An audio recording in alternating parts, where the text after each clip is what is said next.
Mesdames, Messieurs, ouvrons cette édition du Point de l'économie par l'information relative à la réduction des subventions à l'électricité au Nigeria.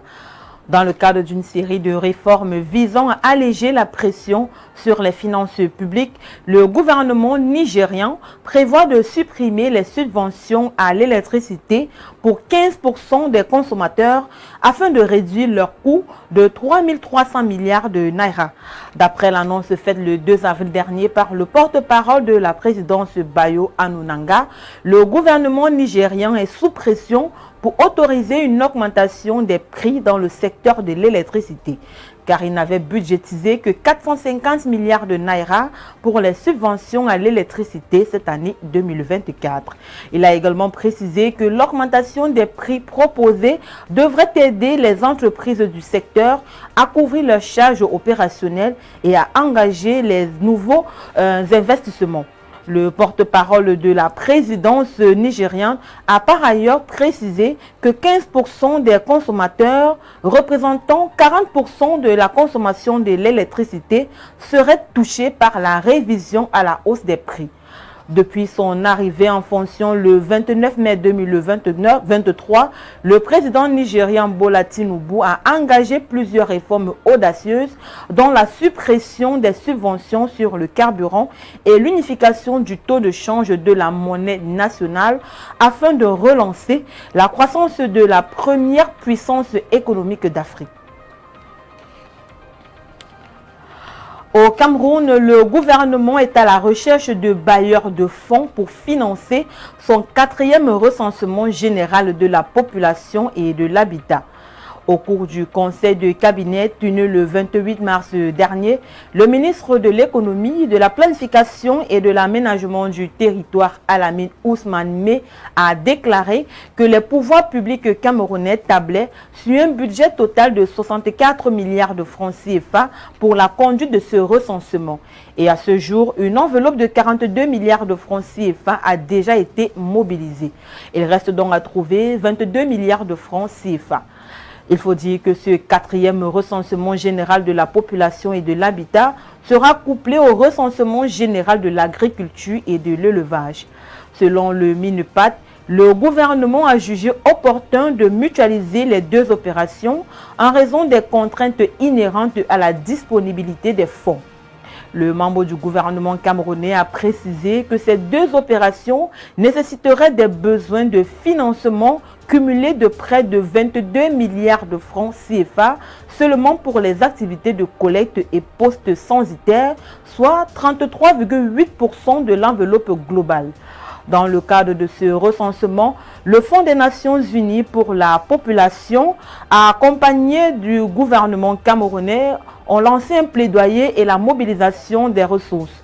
Le Fonds et le Bureau central de recensement et d'études de la population, l'organe chargé des modalités pratiques de la mise en œuvre de cette opération, se sont accordés pour faire former les agents recenseurs sur la prévention des abus sexuels.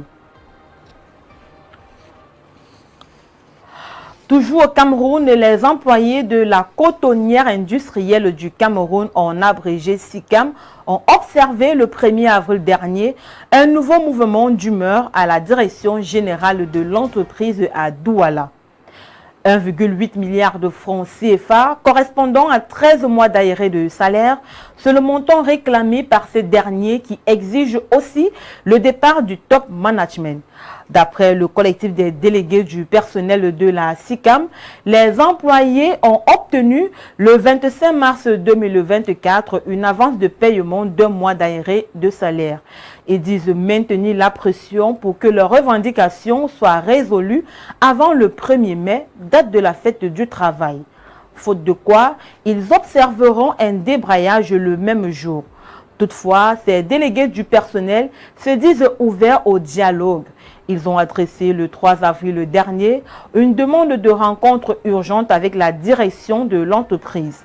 Il faut dire que ce nouveau débrayage survient dans un contexte où la SICAM est au bord de la faillite.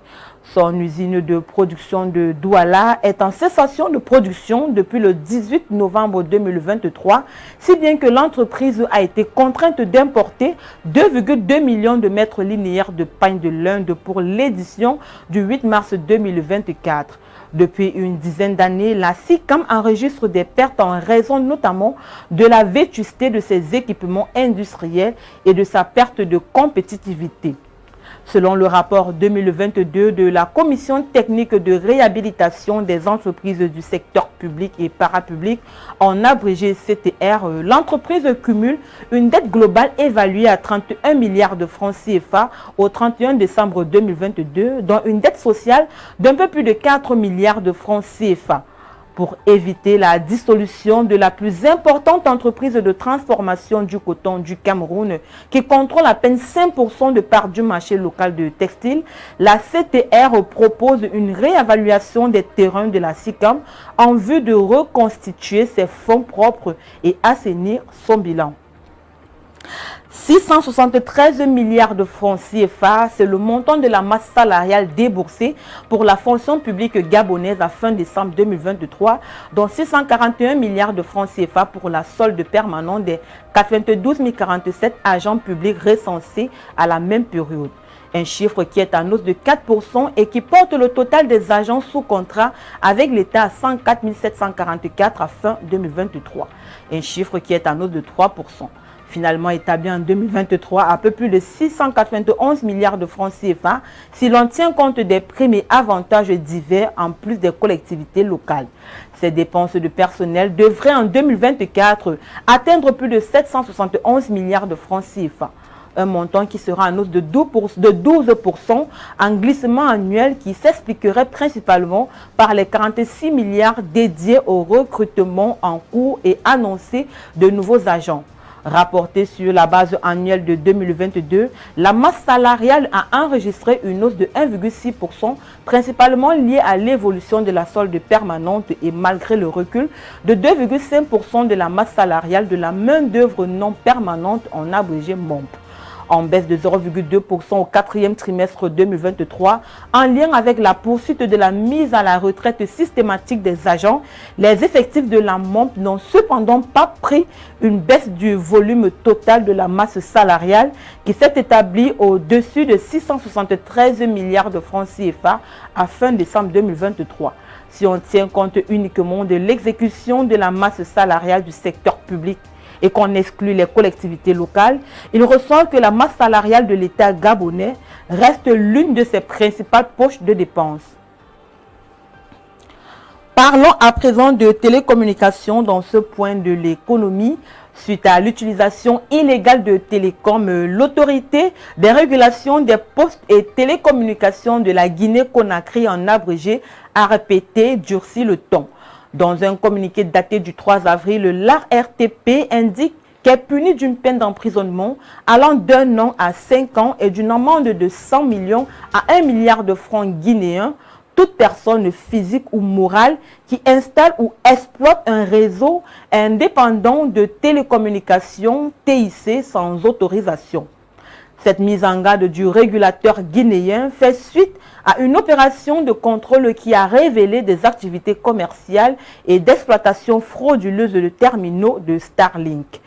Le regain d'intérêt des populations pour cette solution intervient alors que la Guinée-Conakry est sortie en février dernier de 3 mois de restriction de l'accès à Internet mobile et aux réseaux sociaux par le gouvernement. Une restriction qui a affecté environ 7 millions de personnes. Bien que Starlink constitue une alternative pour répondre à la demande croissante en connectivité à haut débit de qualité, la société américaine n'a pas encore obtenu l'aval réglementaire des autorités guinéennes pour opérer dans le pays. Sur son site internet, la société a prévu le lancement commercial de ses activités en Guinée-Conakry pour 2025. Parlons d'énergie dans ce point de l'économie avec les ministres de l'énergie du Bénin, du Ghana, du Nigeria et du Togo qui étaient en conclave à Lomé le 2 avril dernier pour envisager des solutions innovantes pour remédier au déficit énergétique. Depuis janvier 2024, une crise de l'énergie secoue la région. Et selon les ministres des pays touchés, elle est due principalement au manque d'approvisionnement en gaz naturel. Selon le ministre délégué en charge de l'énergie au Togo, Mila Aziablé, les perturbations de l'approvisionnement en gaz pénalisent les activités quotidiennes des Togolais.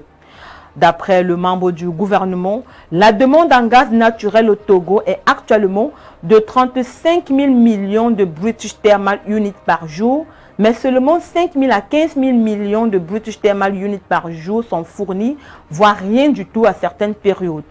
Elle a par ailleurs noté que le défaut d'approvisionnement engendre des coûts de production d'électricité nationale très élevés.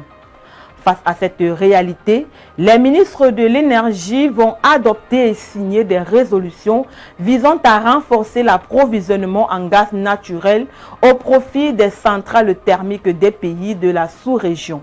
Il faut noter que le projet de gazoduc de l'Afrique de l'Ouest, qui comprend 678 km de pipeline, a facilité depuis 2012 le transport du gaz naturel du Nigeria vers les centrales thermiques de production d'énergie électrique du Bénin, du Togo et du Ghana. La démarche in fine permettra de surmonter sans délai la crise énergétique que traversent les pays ouest-africains.